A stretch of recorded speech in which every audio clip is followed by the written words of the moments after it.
2 and this is 3. Now in this first staircase, how many bricks I have? 1 and 2.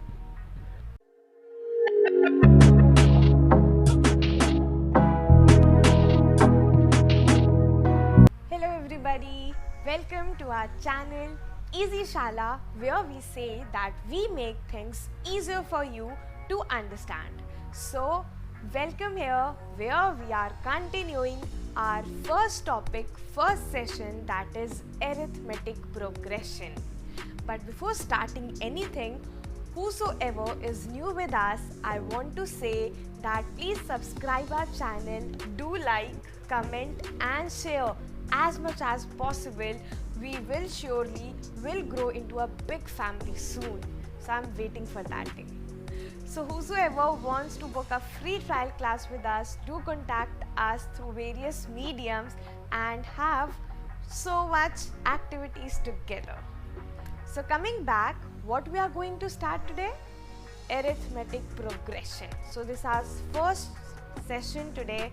Let's understand what do we mean by arithmetic progression.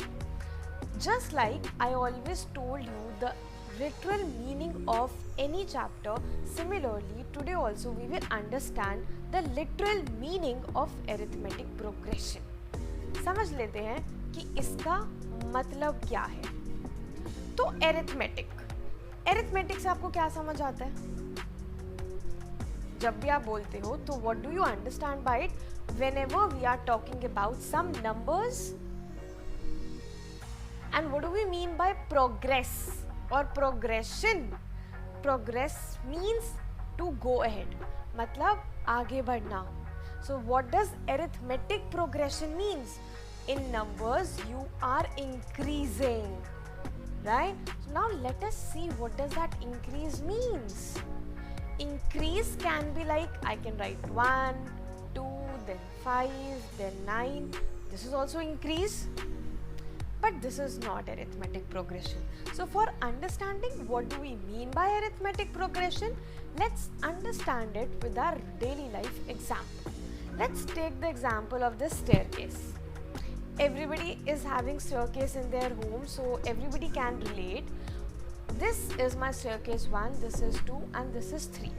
Now in this first staircase, how many bricks I have? 1 and 2. Now here let's count 1, 2, 3 and 4. So there are 4 bricks are there. Now 1, 2, 3, 4, 5 and 6. 6 bricks are there. Are you noticing something? Every time we are adding equal number of bricks. Here also I am adding 2 and here also I am adding 2. So what do we mean?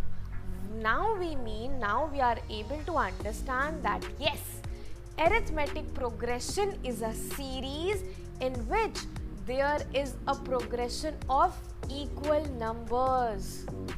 बराबर बराबर से अगर बढ़ेगा तो हम उसे बोलेंगे कि yes, ये सारे नंबर्स मेरा अरिथमेटिक प्रोग्रेशन है, जिसको हम शॉर्ट फॉर्म में क्या बोलते हैं? AP. तो अब से हम क्या यूज़ करेंगे? AP हम बोलेंगे. अब AP क्या होता है? आप कोई भी नंबर लो, जैसे अगर मैं इवन नंबर्स लूँ तो 2, 4, 6, 8, 10 एंड सो ऑन. आप कोई भी नंबर्स ले सकते हो. तो all these numbers and all these series are representing what? arithmetic progression. But क्या हम arithmetic progression इसलिए पढ़ रहे हैं because it's a part of our chapter, it's a part of our syllabus? बस इसलिए? क्या रियली इसका कोई हमारी लाइफ में काम है? Is it really required? why are we studying this? Let's figure out some examples. कुछ सोचते हैं कि जहाँ पर ये हमारी डेली लाइफ में यूज होता है. एक बहुत बेसिक बताती हूँ. इवन नंबर्स और ये सब स्टेयरकेस तो okay, but let's take an example of interest which bank is giving you, right? Let's suppose आपने क्या करा, आपने बैंक में 2000 रुपीज डिपॉजिट करा दिए. अब बैंक का इंटरेस्ट रेट आपका फाइनल होता है कि हाँ ठीक है, इतना तो आपको मिलेगा ही. Let's suppose for this example only I am saying कि हर मंथ आपको कितने रुपीज़ एक्स्ट्रा मिलते हैं, हर मंथ आपको सिर्फ 200 रुपीज़ एक्स्ट्रा मिलते हैं. So now if you see every month how much money are you getting, so let's see, first you had 2000, then 200 extra हो गए 1 month में, let's say Jan में. तो Jan के end तक आपको कितना मनी मिल गया, तब मिलेगा 2200. अगर अब मैं February में जाऊँ तब भी मुझे 200 मिलेगा, तो इसी में 200 ऐड हो जाएगा, या सोच लो कि 2 महीने में 400 हो गया 2400. देन आप मार्च में जाओ तो टोटल मनी अगर आप मार्च के बाद अपना विड्रॉ करते हो तो कितना मिलेगा 2600, राइट. अगर आप ध्यान से देखोगे तो every time what is increasing 200. तो मेरा एरिथमेटिक प्रोग्रेशन कहाँ यूज़ होगा, जब आपके पापा एक्चुअली में कोई भी पैसे इन्वेस्ट करते हैं और देखते हैं कि मुझे 3 years बाद 2 years बाद कितने मनी वापस मिलेंगे, तब वो एक्चुअली में जैसे कैलकुलेट करते हैं वो एरिथमेटिक प्रोग्रेशन ही होता है, राइट. तो it is applicable in our daily life. अगर यही चीज़ मैं दूसरे वे में भी ले सकती हूँ, loan. Let's suppose you are taking this 40,000 loan, जिसमें every month you have to pay 2000. तो पहले आपके पास कितना लोन हो गया 40,000. फिर क्या हुआ, आपके पास लोन कितना हो गया, आपने 2000 पे कर दिया, अब आपके पास कितना बच रहा है 38,000. अब क्या हुआ 36,000, then 34,000. Now what are you observing, क्या देख रहे हो आप, यहाँ पर मेरे 2000 रुपीज कम होते जा रहे हैं, right. So what important thing I am making you understand, progression और AP डज नॉट मीन कि एवरी टाइम आपका इंक्रीज ही होगा. इट कैन ऑल्सो मीन कि वो डिक्रीज भी हो सकता है. ज़रूरी क्या है कि आपका जो दोनों के टर्म्स के बीच में डिफरेंस है वो सेम रहे, राइट. आई वुड से कि वो कांस्टेंट है, आपका डिफरेंस कांस्टेंट है. जो भी दो नंबर्स हैं उनके बीच का डिफरेंस आपका कांस्टेंट है, वो होगा आपका arithmetic progression. Am I clear, right. यहाँ तक बात समझ आ रही है, yes. So I think it's easy. But अब इसमें एक चीज़ और समझते हैं, अभी तक हम क्या केस ले रहे थे और एक्चुअली में कितने केसेस पॉसिबल हैं वो भी समझते हैं.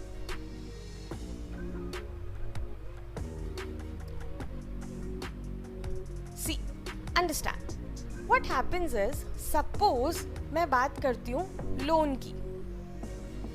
तो लोन में क्या होगा, अब हम छोटा नंबर ले लेते हैं. लेट्स सपोज कि आपने 4000 लोन लिया किसी से भी, ठीक है.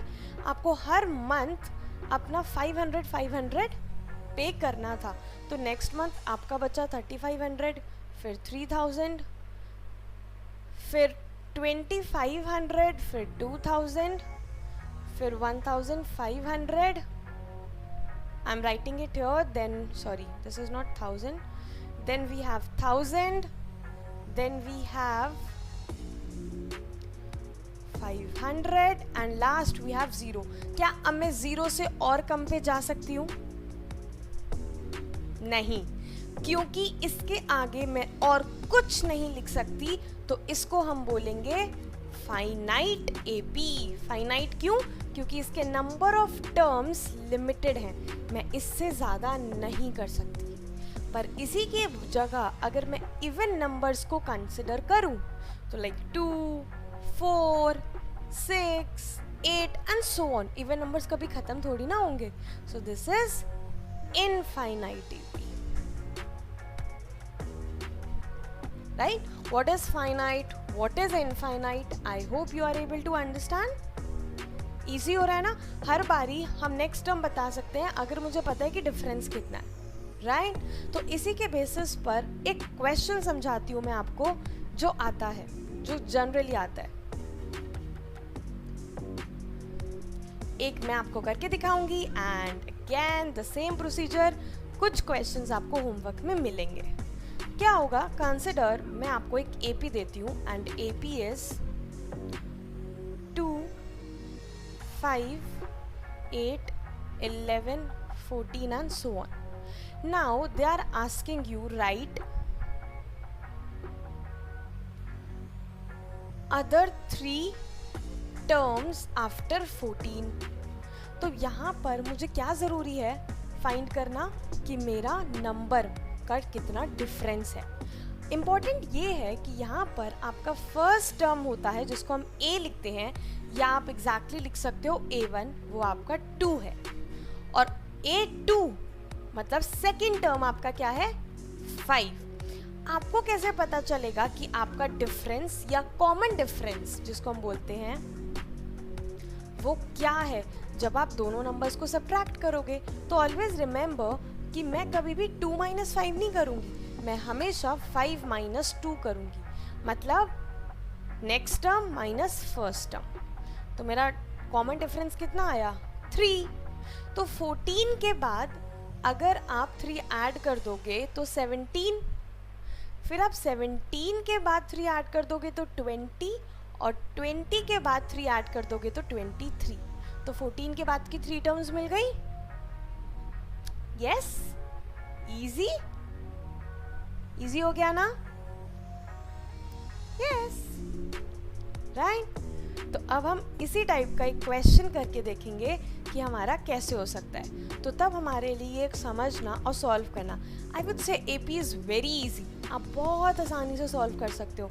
बस आपको ये याद रखना है कि आपका कॉमन डिफरेंस आपको डिराइव करना है, गिवन है, तब आपको समझ आएगा. ठीक है, तो अब हम करके देखते हैं,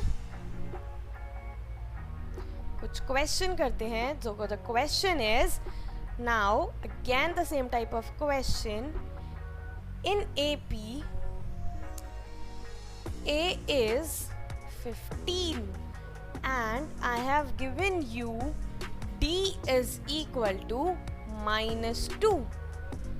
You have to write down first 6 terms. Right? So I want everybody to solve this question and we will continue from here only in our next class, and be with us. And yes, don't forget to subscribe our channel, do like, comment and share as much as possible. Thank you so much. Have a nice day. Bye.